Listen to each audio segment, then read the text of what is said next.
ఈ రోజు ముఖ్యమంత్రి శ్రీ నారా చంద్రబాబు నాయుడు గారి అధ్యక్షతన కేబినెట్ సమావేశం జరిగింది.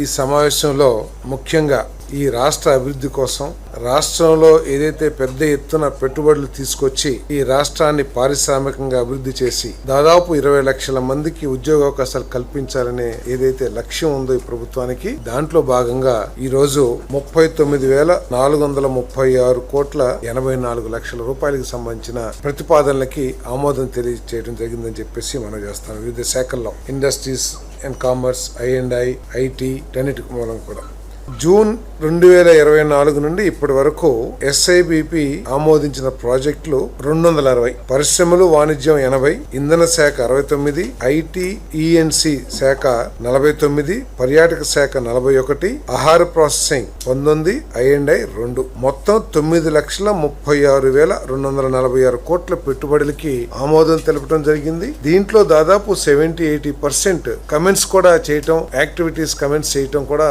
జరిగిందని చెప్పడానికి నేను చాలా సంతోషిస్తున్నాను. ఇదంతా కూడా మరి కూటమి ప్రభుత్వం యొక్క విజయం. ప్రత్యేకంగా గౌరవ ముఖ్యమంత్రి చంద్రబాబు నాయుడు గారు, అదేవిధంగా IT మినిస్టర్ శ్రీ నారా లోకేష్ గారి ప్రయత్నం, అదేవిధంగా డిప్యూటీ చీఫ్ మినిస్టర్ గారి ప్రయత్నం, మరి కేంద్ర ప్రభుత్వ సహకారంతో ఇది సాధ్యమైందని చెప్పేసి భావిస్తా ఉన్నాం. మరి ఈ ఆమోదించిన యూనిట్స్ లో 9,62,202 మందికి ఉద్యోగ అవకాశాలు లభించాయని చెప్పేసి కూడా నేను ఈ సందర్భంగా తెలియజేస్తాను.